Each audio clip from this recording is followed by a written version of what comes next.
massive respect, massive love for everybody who came out to Manchester over this weekend. Absolutely brilliant.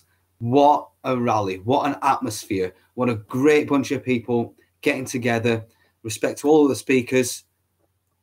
There were a good few points made.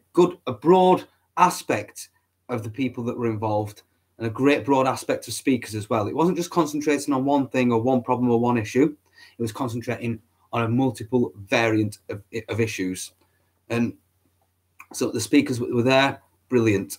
And everybody that was there that didn't get to speak on stage, but were able to speak amongst themselves and to speak amongst each other and spread the word and spread news that way. You know, great connections were made. That's what's great about these events. We need to focus upon that, because what we did in the pub afterwards and speaking with each other, putting plans together, getting to know one another and getting to share the information that we've gathered so far was excellent. Absolutely excellent. I can see the Manchester centrist movement making great progress, making great steps forward into challenging not only the establishment, but the left-wing muppets that always try to counter-protest us. We can actually properly go challenge them and hopefully make them see the light. So great respect to them. Absolutely great people. Met loads of great people, great ideas, and yeah, massive respect to everyone that attended. To all the ones that didn't attend and watched on the live streams. I saw a few live streams with a good few thousand people watching. Great stuff, you know. I can't rattle off all the names of everybody that I met and spoke to, but there were loads. There were thousands of us. I'd say thousands of people. And when we walked through that bridge, I think you might have seen the video of it, when everybody was going through the bridge singing for Tommy. It was epic. It felt magnificent being in that bridge, and the echo. That's how that bridge should be. It was a brilliant time, and yeah, so it was great because we all met up in different places, and we didn't arrive in dribs and drabs, but we kind of did. We kind of arrived in different groups of 50, 60, 100 people, and you could hear the crowd in the distance. You could hear them joining and chanting Tommy, and you could hear them approaching. And when everybody came together, it was brilliant. It was absolutely brilliant. And then when we all met up at the park, there were loads of people there. Great atmosphere, great friendly family atmosphere. It was and fun enjoyment was had by all. Absolutely brilliant. You know, there were a couple of silly incidents. You know, I remember I was really close to the one guy that was walking around with this "Get Out" sign. What was that supposed to mean? But you could tell he was just an agitator. He was there to try to stir up the crowd and try to stir up, something to happen against him. Sadly, it did.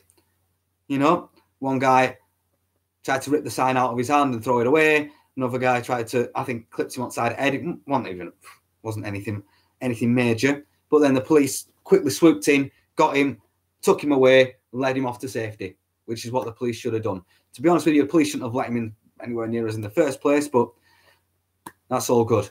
And another thing, yes, there was a large police presence, but you can see that it's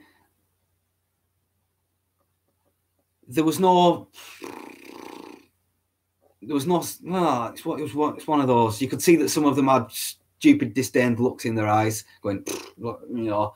But a lot of them were there. A lot of them felt our passion. A lot of them knew where we were coming from, and you could see in some of their eyes that some of them had been silenced by their higher ups and told, "No, you can't. You're not doing this. You're not investigating that. You've got to leave that there." And you could see that some of them were passionate and on our side, which is always a good sign. Always a good sign. And yeah, so there's that one little incident there. There was another incident when we got to Castlefield Bowl, but I didn't really see that. I didn't see what was going on. But I did see the police being a bit heavy-handed. That's what I saw. I saw the police being a bit too heavy-handed and unnecessarily. But when there's, there was a bit of tension in the air. Always there was a little bit of tension in the air. We're out there to show our opinions and, to shame the police for not doing their job properly. So you could see there's going to be quite a bit of tension. And at one stage, we were in the Castlefield Bowl, and we've been there a few times, and the police have allowed the alt left, the far left, the frigging Antifa scum to come down into Castlefield Bowl and to interrupt us. But luckily they didn't do it this time. We heard them in the distance. I heard them in the distance, and I saw the police move down.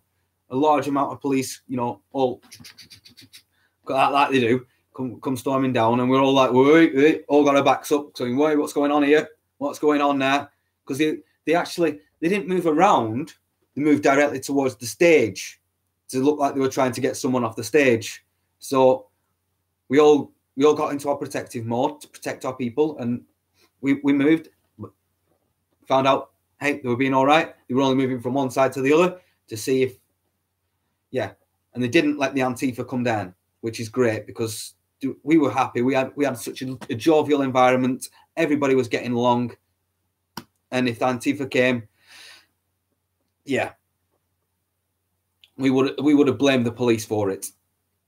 And I think the police knew that they would have taken the brunt and the blame for letting them come down to interrupt our peaceful protest. So, but that was the only slight negativity to the whole day, the whole environment. It was absolutely brilliant. I'm sure I saw Sean, I saw Gary, I saw Emma, I saw everybody. A load of dragons doing dragon things, handing out the letters left, right, and centre. They had the letters so we couldn't get Section 35. So nobody got Section 35. It was brilliant. You saw Joe, you saw everybody, and everybody was doing live feeds. So I'm sure you all saw, and maybe even saw a little bit more than I did, which is great from our events now, going live at these events and letting the people know that can't make it to the events, that these events are happening, and the people there and the atmosphere there, and spreading the word, spreading the news, letting people know. I've seen a few of the live streams, and good, much better than watching the GT telly, better than watching the blooming BBC. So, aye, good times were had by all. Yeah. And it was beautiful. They had a big hog roast van. Big hog roast van there. That was great. I love that. A bit of a slap around the face for the freaking Islamists. That was funny. Really funny. And massive respect to everybody that went out on Friday as well to Leeds. That was an unorganised but not disorganised event. It was one of those events that we didn't have to pander to the police. We didn't have to follow their rules and jump through their hoops and do what they said and whenever they said it. They had no control over that Leeds event. The Leeds event was a off-the-cuff sort of stuff you to the establishment, which was, I wish I was there now. I wish I'd gone there now. But hey, you take what you can. You do what you can. Do everything you can. Sadly, I couldn't make it there on Friday. But I met a few people that were there and went there, and they said they had a great time. They had a great event. And I've seen a lot of the live videos as well. Really good. No, so I'm not on Jitsi yet. I'm still trying to work that out because, it seemed that when Ollie was on the show a bit earlier, Ollie on the case a bit earlier, there was a few people, but then he said, suddenly lots and lots of people joined in and none of them spoke, which could have turned the daily chaos into something really chaotic. And I've done it a few times with this show where I've opened it up a bit, and it's got a lot more chaotic, and people are talking over each other, and you can't really get the points across, and people are going this way, people are going that way, and it gets really diverted. But I do want to get some more guests on. I do want to get more interactivity going along, and I think Jitsi might be a bit chaotic for this show at the moment, but I'll give it a try. I'll have a little look, see what's going on with that. You see, I might not be able to run it through the setup that I've got at the moment because my setup's very, very basic. I'll tell you that. So, but yeah. So a lot of the live streams are a very good feather in our cap. It means that even people that can't get to the events can get to the events and be there. You know, instead of watching some quiz or some shite on the telly, they can get the phones out, they get the computer out, and they can watch the real news being broadcast to the real people live, which is what we all want. We don't want our news filtered. We don't want our news edited. We don't want our news one-sided BS that the mainstream media tries to program us with. You know, I watched a little bit of ITV News today.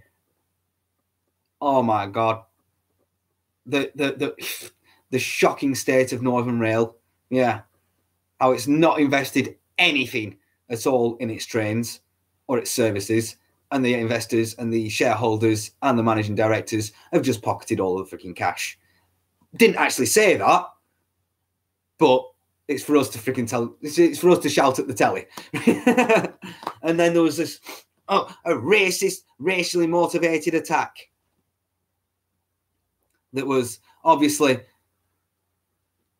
the only ones that can be racist are the white people. Didn't mention anything about the racist attack that happened in what was it called? Some Saley Bridge or something, Shawbury Bridge near Manchester, on the evening of the protest, where a lad, you can see, he got attacked with a golf club. It's almost said golf back then. Yeah, but he got assaulted with a golf club, and you could see a massive cut on his head, and he got rushed off to hospital. No mention of that in the news, I don't think. Because that doesn't fit their narrative, does it? Yeah. Facebook closed down all the live feeds on Saturday. Did it? I've seen a few of them, but I've not seen Sean. I've not seen Sean's live feed. I've not seen Emma's, or Gary's. So, yeah, I've been a bit busy.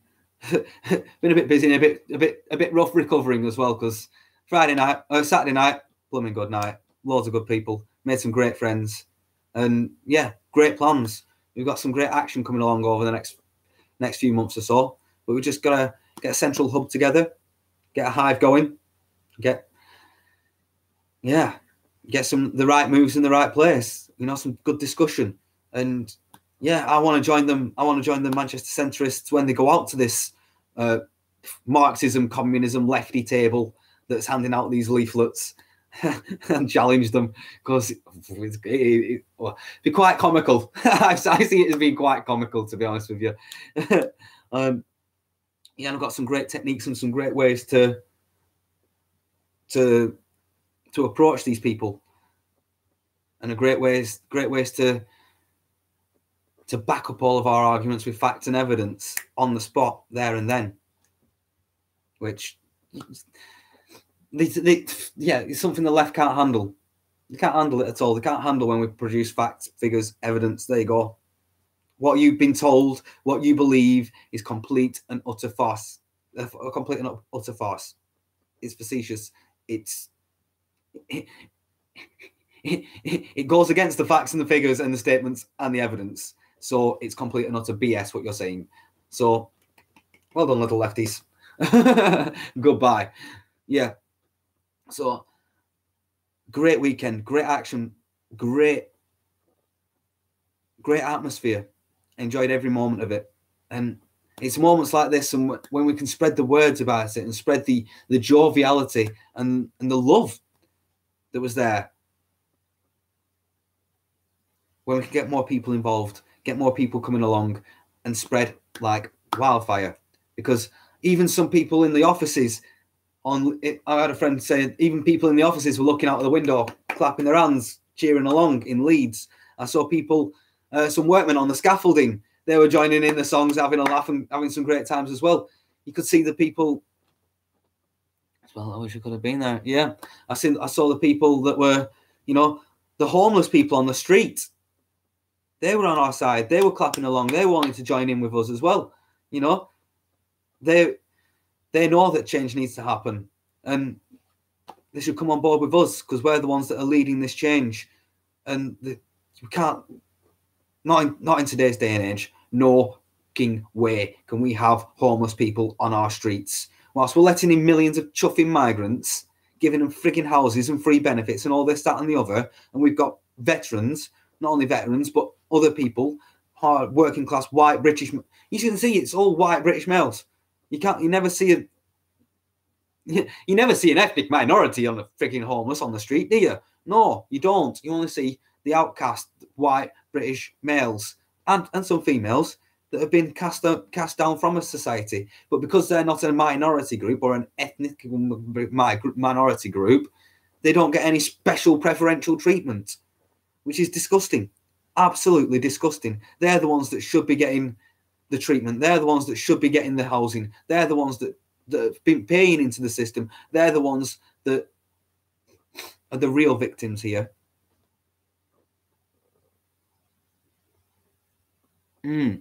It was so we want to get them on board. They're the ones that stand to gain a lot from our movements. They stand to gain a lot from our ideology, because we don't want to see them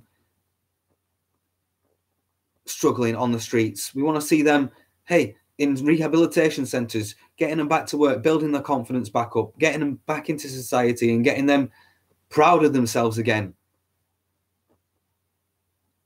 And the more we push, the more we work, the more we're going to make it happen. What do I think of the Home Secretary? Are they going to deal with the 23,000 jihadis in the country? No, they're not. Why do you think they use the term extremist?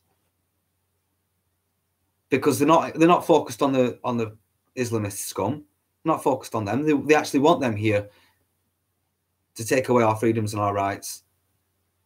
They want to focus on the patriots, the ones that are true to the cause, the ones that want to protect Britain, Britain's culture, Britain's heritage.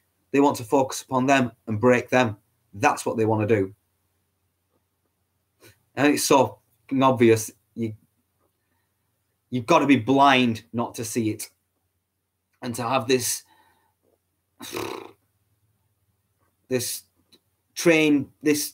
groomed banker, because that's what he is. He's a groomed banker, probably part of the Brotherhood that has infiltrated our highest offices, when by our constitution, by our Bill of Rights, by the things that are protecting this country and protecting this country's people, he should not be in office. He should not be anywhere near the Houses of Parliament. None of them should.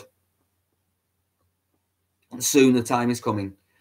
Soon this is the year of the Great Awakening. We will awaken more and more people, and we will get them on board. We will get them on side, and we will get this scum cleared out of our establishment. There's not going to be enough lampposts in London to hang them from, but hey, we ain't going to stop. We ain't going to stop. You know, with these thoughts and these messages that I'm freaking propagating and putting out, the establishment would see me as an extremist. I'm extremely patriotic. I have an extreme love for my country, an extreme love for my people.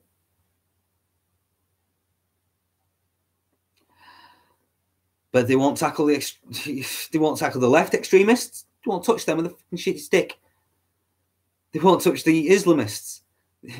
They won't touch the Masons. They won't touch the Fabians. They won't touch the true cancers in our society. They won't touch the true treasonous, treacherous bastards that are ruining our country, ruining our culture, trying to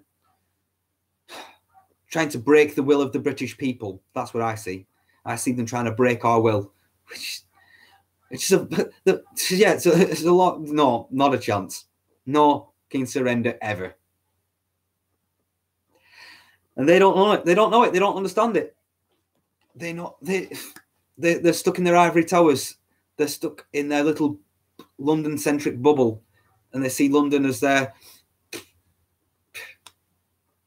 as their little hideaway where they hang around with their little business friends, that they scratch each other's backs. And the North needs to unite. And when the North unites and the North threatens to secede, they will bricks. When we say, no, London's not our capital, York or Manchester can be our capital, we can truly take back the North. King in the North. You know, we need to really start pushing them, really start pushing their buttons and show that we do not consent. We do not consent no more. Because we've been silent, they've taken that as our consent. No longer, no more. I won't take it no more. And the more we get out there on the streets, the more we get out there, the more we propagate the message, the more we get people involved with the common law courts, the more people we get involved with, inform them of the Constitution and the Bill of Rights, and informing them of the secret societies, the Fabians and the freaking Masons that have been truly seditious to our Constitution, the ones that have been truly the instigators of all of our problems. The working class in the North need to be informed. They need to be awoke, because as soon as they wake, they will rise. We are angry. We are not happy. We are seeing our towns decimated. We are seeing unemployment on a scale that we've never seen before. Well, I personally have never seen before, but maybe some people that are older have seen it back in the 70s and 80s when they hit the fan. But that was all by design. So we are seeing, and we're looking for people to blame. We're looking for the ones to blame because we know it's not our fault. We're being pushed towards that it's the immigrants and the Muslims and it's their fault. But we need to understand it's not their fault. They are partly to blame. You know, they ain't making it better. I'll give you that. They ain't making it better. But it's the establishment. It's the ones in power that have freaking... Who on earth thought that open borders and a welfare state was a good fucking idea? Who on earth thought of that? The European goddamn Union. And we need, we're starting to starve the beast now. We're starting to get people together to learn, to inform, to learn how to starve the beast. But the beast can just go quantitative easing and print more money for its banking buddies. So it's going to be a difficult beast to starve when it can make its own food. But it's a good start. It's a good way to get going. It's a good way to make sure that the people and the patriots have more money in their pockets, to make sure that they've got more money to do things, to get out there, to talk to people, and to go to the pub, to go to the pub, have a few drinks, and talk about the state of the Britain, talk about the state of the world, because Britain's suffering with problems, but so are a lot of places in this world. A lot of places in Europe are suffering with the same problems, the same designed problems. And the more we propagate the message, the more we get out there. You know, I'm going to start hopefully trying to get in touch with my friends in Europe, because I did spend a few years in Spain, got some Finnish, Swedish, German, Spanish friends that I need to get, if I can get in touch with, and I can get their points of view on things and start to bring them into the hive. You know, I'd like to get some German friends that are, you know, in the AFD and Generation Identity. So they can send us videos, send us information on what they're doing, what their plans of action are. The City of London, it's the capital of the...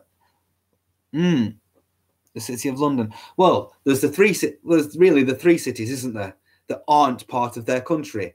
Washington, D.C. is not part of its country. London is not part of its country. The Vatican is not part of its country. These three independent fucking cities are the bane of society. I think there might be some in the Far East as well, but I have no intentions whatsoever of going over there and trying to sort that stuff out. The Middle East, to be honest with you, I've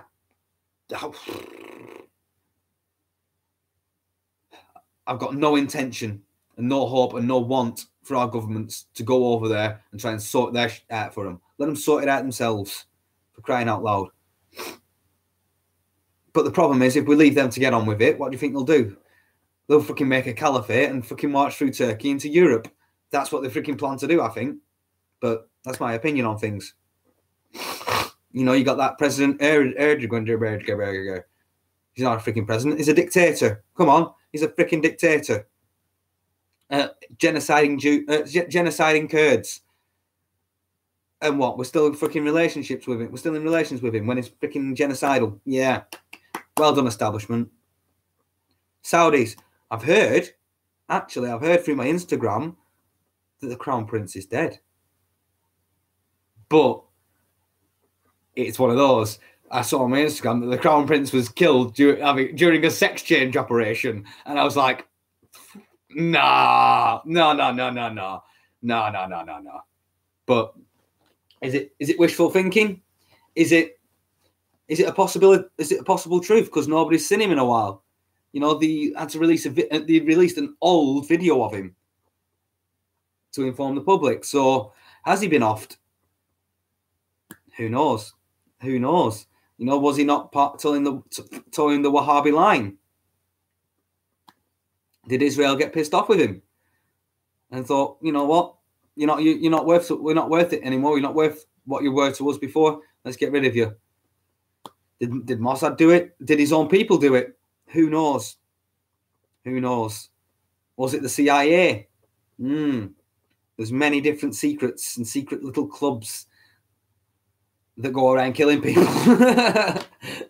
But it's still up in the air at the moment. I've not got definitive proof, but it's one of those. Right, what's up? Let's see if I can see more of this. So the City of London's capital has its own police force. Yeah, it does. Has its own mayor. Yeah, it does. Its own spying system. Yeah, it does. They rule the EU. Well, the Rothschild Central Bank of England is quite high in the EU standings. The Masons and the Illuminati do a lot of business and do a lot of ownership and a lot of things through the City of London, yes. So it is one of the crucial cogs to their tyrannical machine. I'd agree with that. But, you know, the IMF is also a crucial part to it. I'd say the City of London is a crucial, integral cog in the machine, but I'm not sure if it's the driving wheel. I'm not sure if it's the driving force. But we see that it's the quest of the globalist. The EU is what the globalists want. And when you look at it in its future form of being, what is it? Fucking region 1, 2, 3, 4 regions, separate regions with their own separate individual city, the city state. The smart city. Yeah. You can see it. You can see the sort of, I'll quote David Icke on this, but yeah, the sort of Hunger Games environment that they want to produce. So you've got a completely and utterly devoid or independent central governance system that dictates each individual little city. And this central governance is completely in its own little ivory tower. So, and will be fully protected, and no one will be able to get near it unless you're part of the super elite. You can see that coming. You can see that coming a mile away, freaking hell. Because what else would a globalist want? Their own little, individual ivory tower where no one can touch them, where they can dictate to the minions and dictate to the slaves on the ground level. And yeah, that's what the plan for Europe is. And with this current government, they want that plan as well. Our establishment wants the plan. Pretty much every country's establishment wants the plan because they're afraid of us. They're scared. They're really, really scared of the Great Awakening. And it makes me warm and fuzzy on the inside, knowing that more people are waking, more people are rising, and more people are looking to the head of the beast. Instead of its claws, instead of its weapons, they are looking more for its head. And the more we look for its head, the quicker we can chop it off, and the quicker its body will die. And it's happening all over Europe now. It's just, I can see a lot of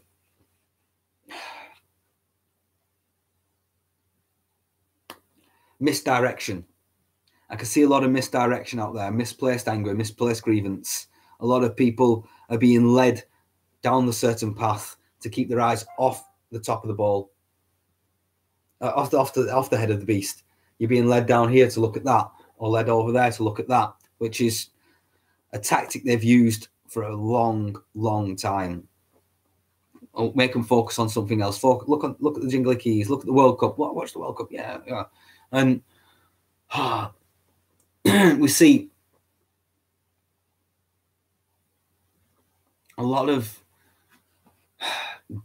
jesters, a lot of Pied Pipers, a lot of people that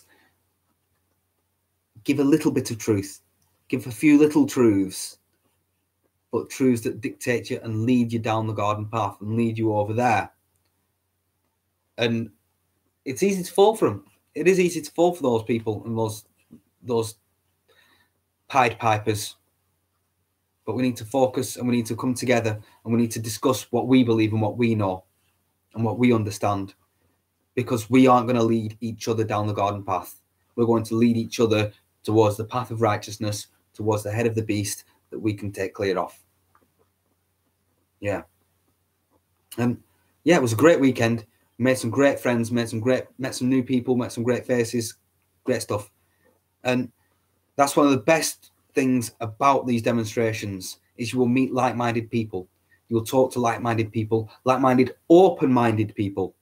That's the key. These people have open minds where they're willing to listen to, sit with you, chat with you, debate with you, and you can get your point across and you can talk to them and you can say, well, I know this about that and I know that about this.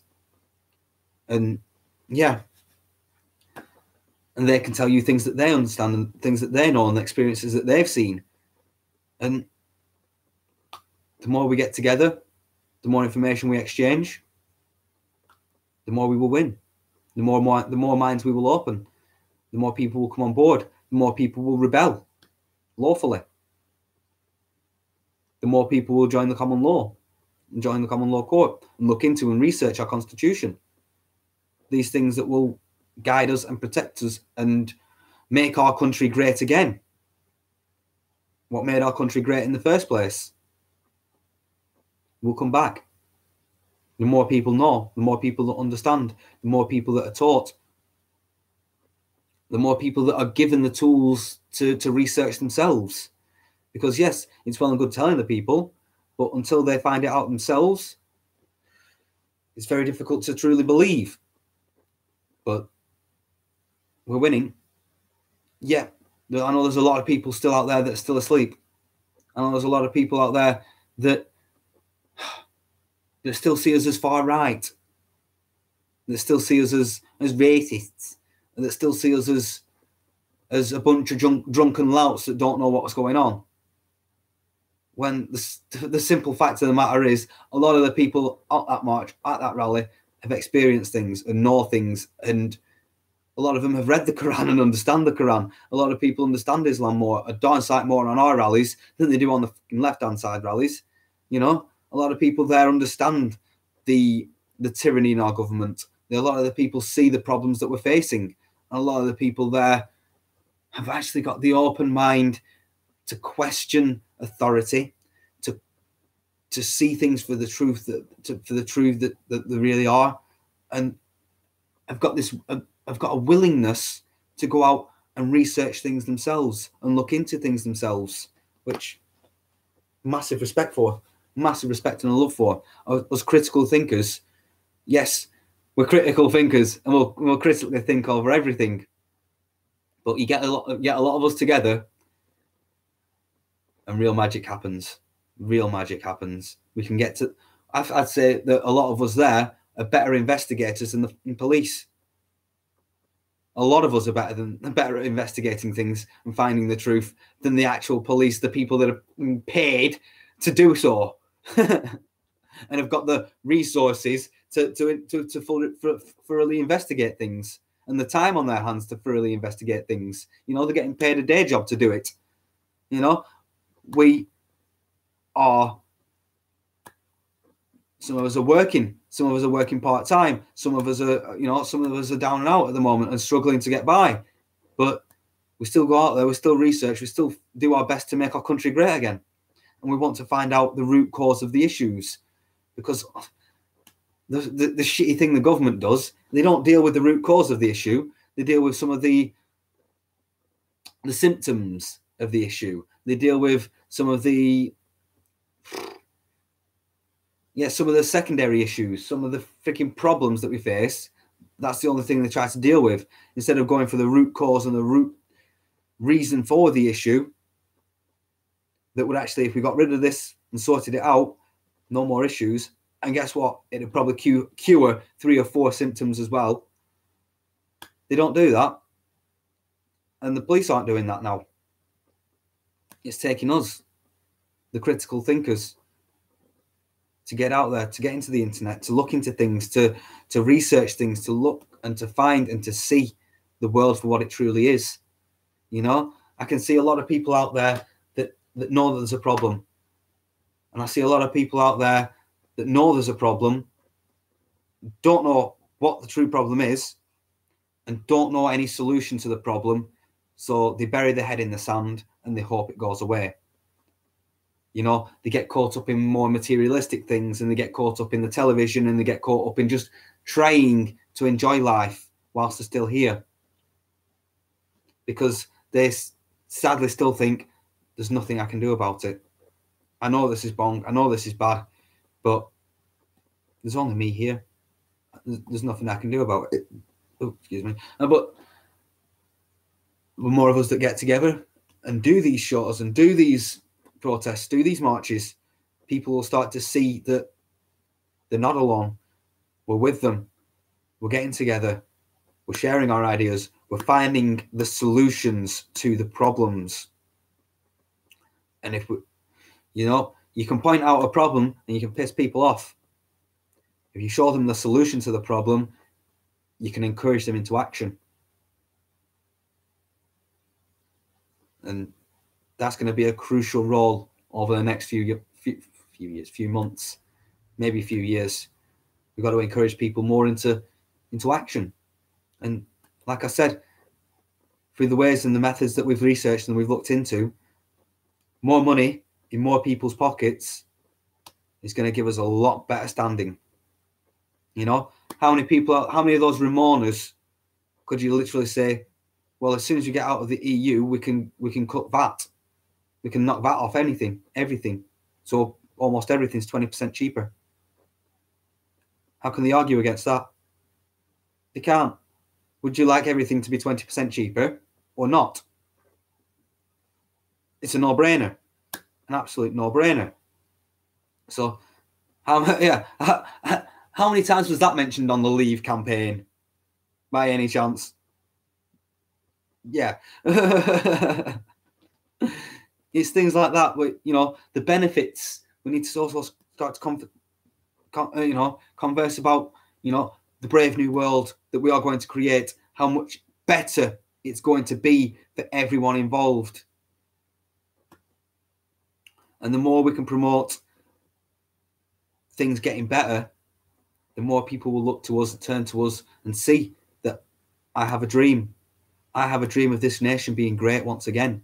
I have a dream of our nation being a great manufacturer, a great engineering hub, a great technological centre for advancement. I see our nation being the best in the world, the way it used to be.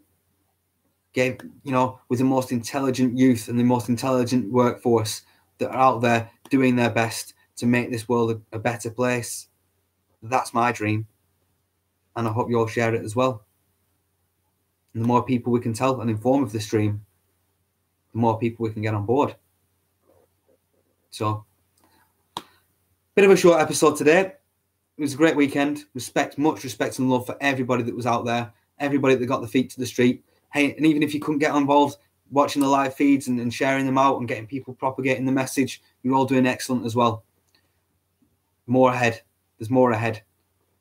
More people will awake. More people will get involved. And we're going to win. Most definitely. So thank you all very much for watching. Thank you for commenting. Thank you for liking. Thank you for sharing. Yeah. Not so sure what we're going to be doing tomorrow on tomorrow's show, but I'll try to do some thinking of stuff. And yeah, take it from there. So have a great evening, y'all. Thank you and good night.